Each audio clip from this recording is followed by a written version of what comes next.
por un momento que el sistema inmunológico humano, esta maravilla evolutiva que tenemos diseñada exclusivamente para detectar amenazas? Para protegernos de enfermedades, básicamente. Exacto.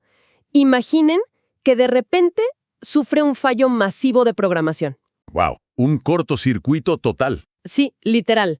Y en lugar de atacar a los virus externos, o sea, empieza a enviar señales falsas al cerebro y nos convence de que el peligro real somos nosotros mismos. Nos mantiene en un estado de alerta constante. Una fiebre perpetua, atacando nuestras propias células sanas, pero bajo la excusa de salvarnos. Es una ironía biológica bastante trágica. Y muy destructiva a largo plazo. Totalmente.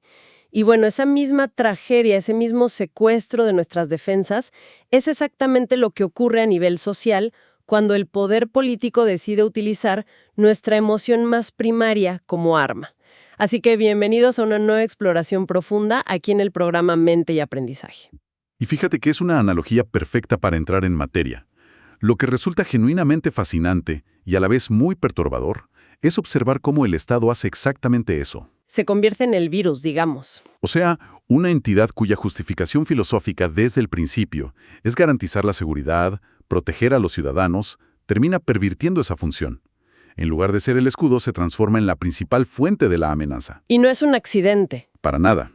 Lo hacen mediante un cálculo muy preciso, porque descubren que gestionar la ansiedad es la forma más eficiente de dominar a quienes supuestamente deben servir. Y esa mecánica de la ansiedad es exactamente lo que vamos a desgranar hoy. Para quienes nos escuchan, estamos basando este análisis profundo en un documento central fascinante. Fue escrito por Jesús Peña Vázquez, un destacado educador, psicólogo e investigador dominicano. Un trabajo súper revelador, la verdad. Sí, porque nos propone una misión muy clara: entender la anatomía de este secuestro. Queremos ver cómo el miedo, esa emoción instintiva que nos ha mantenido vivos como especie por milenios, de repente es empaquetada y manipulada. Convertida en una herramienta de control social a lo largo de la historia. Exacto. Y para entender esta política del miedo, irremediablemente tenemos que empezar por la biología, por cómo funciona la máquina.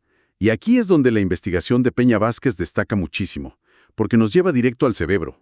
A los engranajes principales. Sí, o sea, cuando nos enfrentemos a un peligro real e inminente, nuestro cerebro no tiene tiempo para debates filosóficos. El miedo elude por completo los procesos cognitivos racionales. Se salta a la lógica. Literalmente, la señal de alarma esquiva la corteza prefrontal, que es la parte analítica, y va directo a la amígdala para generar respuestas de supervivencia automáticas. Huir o pelear. O someterse, esas son las tres. O sea, nos apaga el interruptor de la lógica por pura eficiencia evolutiva. Si estás en la selva y escuchas un rugido, pues no te detienes a calcular la trayectoria del sonido, ¿no? No te pones a pensar si es un león macho o hembra. Exacto. Simplemente corres. Pensar demasiado te convierte en el almuerzo. Así es. Y esa eficiencia biológica es precisamente lo que hace que el miedo sea una herramienta tan codiciada para el control político, porque actúa sobre nuestros instintos primarios. Los que no podemos controlar a voluntad. Exactamente. Pero el análisis hace una distinción crucial aquí. El miedo político moderno no es un miedo natural. No hay un león en la sabana. No, no lo hay. Es lo que los sociólogos llaman un miedo mediado o construido. Consiste en, digamos, tomar una ansiedad difusa, un malestar general en la sociedad y canalizarlo. Darle forma. Fíjate, construyen una narrativa que asocia esa angustia abstracta con un objetivo concreto. Te dicen que la única forma de sobrevivir es apoyando su respuesta política. Me encanta cómo el documento describe esto como la modernidad líquida del miedo. Es una imagen potentísima. Totalmente. Porque, a ver, si el miedo fuera un bloque de hielo sólido, podrías verlo, podrías rodearlo, saber dónde está. Pero un miedo líquido se filtra por debajo de las puertas. Empapa las paredes. Está en todas partes y en ninguna al mismo tiempo. Genera esta ansiedad ambiental constante. Usando tu explicación de la biología, es como tener esa alarma de incendios primitiva sonando en tu cabeza sin parar. Uf, sí. Pero, y aquí está el truco. Alguien más tiene la llave del panel de control y mantienen la alarma encendida a propósito para que nadie en el edificio pueda pensar con claridad. Esa es la trampa perfecta. Cuando la alarma suena constantemente, tu corteza prefrontal sigue apagada. La sociedad entera entra en un estado de reactividad permanente. Pero ahí me surge una duda logística sobre cómo aplican esto en la vida real. Porque si la amenaza es tan difusa y la alarma suena todos los santos días, la naturaleza humana tiende a la habituación. Nos acostumbramos a todo, claro. Exacto. O sea, quienes viven cerca de las vías del tren dejan de escuchar el tren al mes. ¿Cómo evita el poder político que la gente simplemente se acostumbre al estado de alerta y empiece a ignorar la narrativa? Esa es sin duda la parte más sofisticada de este sistema. Para evitar que te acostumbres, el poder no puede dejar la alarma estática. Tiene que darle un rostro que cambia constantemente. Modificar las reglas del juego. Sí, todo empieza con polarizar a la sociedad. Tienes que convencer a la población de que el peligro no viene solo de afuera, sino que respira al lado tuyo. Se establece una división drástica entre nosotros y ellos. Se criminaliza la diferencia, básicamente. Le das un rostro al monstruo para que la gente dirija esa ansiedad líquida hacia alguien. Así es. Y ojo que no se trata de una simple discrepancia política. No es decir, mi vecino tiene un modelo económico distinto. Es elevar a esta diferencia a una amenaza existencial. Te conviertes en el enemigo. La disidencia se asocia rápido con la traición. Quien cuestiona al gobierno es enmarcado como un agente desestabilizador, un infiltrado. Y al hacer esto, logran dos cosas a la vez. Justifican perseguir a ese grupo crítico. Exacto. Y al mismo tiempo envían un mensaje aterrorizante al resto de la ciudadanía. El castigo del disidente es como un espectáculo pedagógico. Para que los demás vean el costo de alzar la voz. Para que aprendan la lección, sí. Claro, pero, para convencer a millones de personas de que su vecino de toda la vida es de repente un enemigo del Estado, necesitas un control absoluto de la narrativa. No basta con señalar con el dedo. Y por eso el control de la información es el motor de toda esta maquinaria. Pero hay un error común cuando pensamos en cómo opera la propaganda hoy. ¿Cuál es? Tendemos a creer que el objetivo de la desinformación del Estado es convencerte de una mentira específica. Pero en realidad, como señala el documento de Peña Vázquez apoyándose en varios teóricos, el objetivo principal es la confusión masiva. Agotar la capacidad de la gente para entender qué pasa. Totalmente. Te bombardean con tantas verdades a medias, estadísticas distorsionadas, exageraciones, que la gente simplemente se rinde. Es demasiada información contradictoria. Cuando te sumergen en un mar de incertidumbre donde ya no puedes distinguir un riesgo real de uno fabricado, la reacción psicológica natural es aferrarte a la autoridad más fuerte, a quien te prometa orden. O sea, la propaganda no busca convencer a tu lado racional. Busca que claudiques por puro agotamiento. Esa es la definición exacta. Busca tu claudicación. Lo cual, claro, prepara el terreno perfecto para el golpe de gracia institucional. Si ya me convenciste de que hay traidores por todas partes y mi cerebro está exhausto por la confusión, Ya solo pides seguridad a gritos. y estoy dispuesta a ceder lo que sea. Y ahí es donde entra esta idea fascinante que mencioné el texto sobre suspender las reglas del juego. El famoso estado de excepción. Esa es la jugada maestra del poder político. Frente a esta amenaza apocalíptica que ellos mismos inflaron, el mensaje del gobierno es súper seductor. Dicen que las leyes normales no alcanzan. Exacto. Te dicen, mira, las leyes ordinarias son demasiado débiles para este mal tan grande. Así que, para garantizar tu supervivencia, necesitamos suspender temporalmente tus derechos constitucionales. Pero el truco oscuro, o sea, la verdadera trampa aquí, está en la palabra temporalmente, ¿no? Absolutamente. Ese es el núcleo del problema. Esa temporalidad es una ilusión óptica. La emergencia se estira indefinidamente porque, convenientemente, siempre aparece una nueva variable de la amenaza. Una nueva cepa del virus, digamos. Claro. Y así, la restricción de libertades, que te vendieron como una medicina amarga pero rapidita, se vuelve tu dieta diaria. La excepción se vuelve la regla. Y el Estado empieza a gobernar fuera de los límites democráticos para siempre. Siempre bajo el pretexto de que la crisis todavía no pasa. Ok, me parece brillante cómo opera esta mecánica. Pero déjame hacer de abogada del diablo por un momento, porque seguro quienes nos escuchan lo están pensando. A ver, dime. Un momento. Los gobiernos realmente tienen la obligación de protegernos, ¿verdad? O sea, existen redes de crimen organizado a gran escala, existen crisis sanitarias globales de verdad, existen amenazas palpables. Sin duda. Entonces, ¿dónde trazamos exactamente la línea? ¿Cómo podemos distinguir entre una política de seguridad nacional legítima y esta creación paranoica diseñada puramente para amordazar críticos? Esa es una distinción vital, y es el punto ciego de muchas democracias modernas. La línea no se cruza cuando el Estado identifica una amenaza, porque las amenazas son reales. Claro. La línea se cruza en la naturaleza de la respuesta. Fíjate, una política de seguridad legítima tiene como objetivo principal resolver el problema para poder regresar a la normalidad democrática lo antes posible. O sea, busca apagarse a sí misma. Exacto.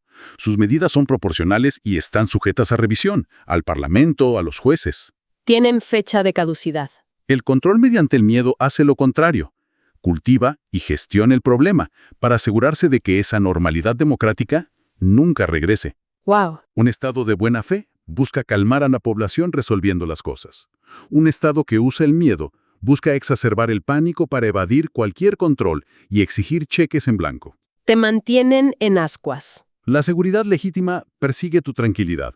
El control político persigue tu sumisión ansiosa. ¿Persigue tu sumisión ansiosa? ¡Qué frase tan escalofriante! Y creo que nos sirve de puente perfecto para traer toda esta teoría directo a nuestro presente. Porque esto no se quedó en los libros de historia, claro. Exacto. Podría sonar a la Europa de los años 30, pero la maquinaria ha evolucionado. Recibió una actualización tecnológica masiva para este siglo. Hoy no necesitas a un dictador clásico gritando en un balcón. Para nada. De hecho, las manifestaciones hoy son mucho más insidiosas porque se camuflan en nuestra vida diaria. Vemos cómo problemas que antes eran civiles o técnicos sufren un proceso de securitización. Me interesa mucho ese concepto del documento. ¿Cómo funciona la securitización en la práctica? Pues consiste en tomar un tema súper ordinario, digamos la salud pública, la economía o la migración. Temas de todos los días. Sí, y cambias el lenguaje con el que lo abordas. Dejas de hablar de ello como un desafío de política pública y lo enmarcas como una amenaza de seguridad nacional. Ah, claro, le suben el volumen. El lenguaje lo cambia todo. Si hay un problema económico, pues los economistas debaten, el Parlamento opina, pero si declaras ese mismo problema como una guerra económica... En la guerra no se debate. Exacto. En la guerra no se le discute al general, se acatan órdenes.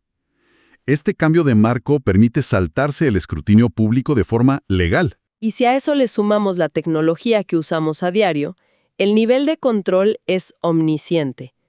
El texto explora esta idea del capitalismo de vigilancia, donde nuestros teléfonos saben más de nosotros que nosotros mismos. Sí, la tecnología potencia el miedo de una forma inédita. Fíjate que esto me recuerda a la analogía de la prisión del panóptico. Ah, el diseño de Jeremy Bentham. Buenísimo. Ese mero. O sea, tienes una cárcel con una torre de vigilancia central que tiene ventanas oscuras, y todas las celdas están en círculo alrededor.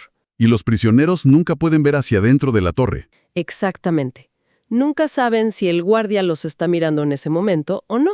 Y el resultado psicológico de eso es demoledor. Porque como no saben si los observan, asumen que siempre los están observando. Entonces empiezan a vigilarse a sí mismos. Se portan bien por si acaso. Modifican su comportamiento por miedo al castigo, incluso si la torre está completamente vacía. Y nosotros llevamos ese panóptico en el bolsillo todos los días. Es una internalización perfecta del control. Esa vigilancia masiva a través de nuestros datos, de lo que buscamos en Internet, crea un efecto silenciador brutal. Nos autovigilamos. Borramos el tuit antes de publicarlo. Empezamos a medir lo que decimos en el chat de la familia. Evitamos buscar ciertas palabras por miedo a dejar un rastro que puedan usar en nuestra contra.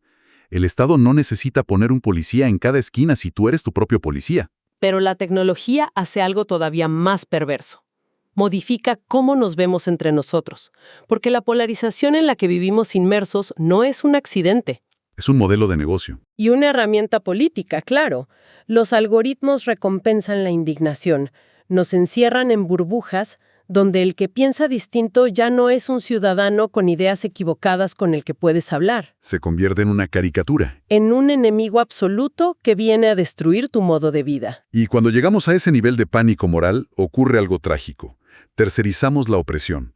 Al estar tan aterrados los unos de los otros, la sociedad se desgarra sola. Nos denunciamos, nos cancelamos en redes. Nos vigilamos mutuamente. Y el poder político se lava las manos y mira desde arriba mientras nosotros le hacemos el trabajo sucio. Es súper desgarrador. Y esto me hace pensar en los daños colaterales. Vivir bajo esta sospecha perpetua hacia tu vecino tiene que romper algo muy profundo. ¿Qué perdemos realmente como sociedad cuando el miedo se vuelve crónico? Pues lo primero que se evapora es el activo más invisible pero indispensable de cualquier comunidad, la confianza. Claro. La sociología nos enseña que la confianza es el lubricante de la vida social. Es lo que te permite dejar a tus hijos en la escuela, hacer negocios con un extraño, creer en las instituciones. Sin eso, todo rosa. Cuando el miedo domina, ese lubricante se seca, el motor se gripa.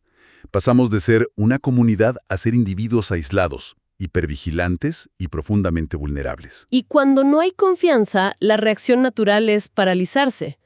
Hay una teoría política que me parece fascinante al respecto, la de Albert Hirschman. Aclaro, salida, voz y lealtad. Esa misma. Él decía que cuando un sistema empieza a fallar, la gente tiene 3 opciones. Salir, o sea, abandonar el país o la institución. Voz, que sería quejarse y exigir cambios. O lealtad, que es aguantar lo que venga ciegamente. Exacto. Y lo que logra el control a través del miedo es amputarte quirúrgicamente la opción de la voz. El costo de criticar se vuelve tan inmenso que la protesta simplemente se silencia. Y ese punto que tocas es lo más trágico, porque la pérdida de la voz crea una ilusión óptica muy engañosa. Alguien de afuera podría mirar a esa sociedad y decir, wow, qué país tan pacífico. No hay marchas, todos obedecen. Parecería que hay lealtad absoluta y consenso, pero en realidad es la paz de los cementerios. La gente no está de acuerdo. Están aterrorizados. O tan agotados emocionalmente que han optado por el exilio interno. Apagan las noticias y se encierran en su círculo más íntimo para poder sobrevivir. Ese es un diagnóstico súper preciso. Y esa apatía forzada es el caldo de cultivo donde mueren las democracias hoy.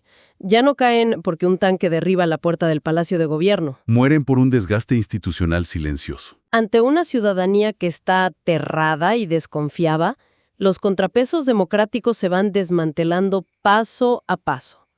Y la paradoja es que la gente aplaude creyendo que compran seguridad. Hemos dibujado un panorama verdaderamente denso hoy. Sí, la verdad. Hemos visto cómo la biología nos traiciona, cómo manipulan la información, cómo la tecnología nos hace carceleros y cómo muere la voz. Si paramos aquí, quienes nos escuchan van a terminar con una crisis existencial severa. Seguro. Pero afortunadamente el trabajo de Peña Vázquez no es solo una autopsia. También propone vías de inmunidad. ¿Cómo sanamos este tejido roto? ¿Cuál es el antídoto?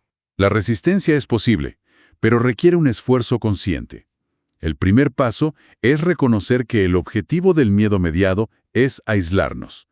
Un individuo aislado pierde su capacidad de contrastar la realidad. Se vuelve arcilla para la propaganda. Por lo tanto, la primera línea de defensa es recuperar el acceso a información plural y desarrollar alfabetización mediática. O sea, aprender a leer los silencios tanto como los titulares, entender cuándo te están intentando asustar en lugar de informar. Desactivar la alarma de incendios en tu propia cabeza, sí.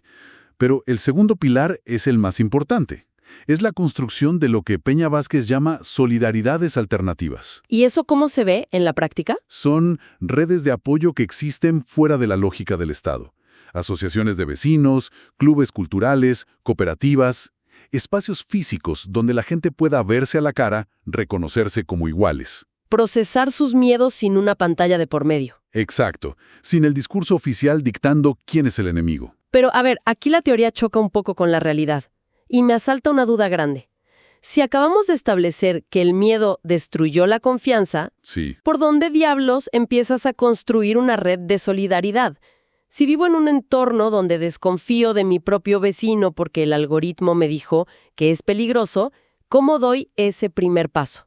Es el desafío más monumental que tenemos. Pero la confianza nunca se reconstruye de arriba hacia abajo. No por decreto. Se reconstruye a un nivel puramente local y microscópico. Comienza cuando decides involucrarte en un problema pequeñito de tu comunidad. Arreglar el alumbrado de la calle, mejorar la escuela del barrio. Algo tangible. Sí, porque cuando trabajas codo a codo resolviendo algo real con ese vecino al que le tenías miedo, las narrativas polarizantes colapsan. La experiencia humana directa rompe el miedo abstracto. Esa pequeña confianza es la semilla, entonces. Es volver a lo humano para desactivar lo virtual. Y creo que esto nos lleva a la reflexión final sobre qué significa todo esto para nosotros hoy. Si tuviéramos que destilar las reflexiones de este documento, la advertencia de Jesús Peña Brásquez es cristalina. El reto democrático hoy ya no es solo identificar al tirano clásico. Al que suprime libertades por la fuerza bruta. El reto exige agilidad mental para detectar las formas útiles de control dentro de democracias que, en papel, funcionan perfecto. Entender el engranaje para poder desmantelarlo. Exactamente. La claridad es el primer paso hacia la libertad. Así que para quienes nos escuchan y nos han acompañado en este recorrido, queremos dejarles una pregunta abierta para que la mastiquen en estos días. Adelante. De todas aquellas medidas de emergencia, restricciones o estados de excepción que hemos aceptado mansamente como sociedad últimamente, supuestamente por nuestra propia seguridad, Ajá. ¿cuántas se han vuelto permanentes sin que siquiera nos hayamos dado cuenta? Tremenda pregunta para reflexionar. Y con esta interrogante cerramos nuestra exploración de hoy. Invitamos cordialmente a todo el público en general que escuche este programa a suscribirse a este canal y hacer clic en la campanita. Es la mejor forma de asegurar que no se pierdan las reflexiones hechas por Jesús Peña en futuras entregas. Ha sido un privilegio desgranar esto hoy. Totalmente de acuerdo. Les recordamos que pueden profundizar visitando nuestra página web en www.menteyaprendizaje.edu.do y, por supuesto, a buscarnos en Spotify como Mente y Aprendizaje. Mantengan su espíritu crítico encendido y no dejen que nadie tome el control de la alarma de incendios de su mente. ¡Hasta la próxima!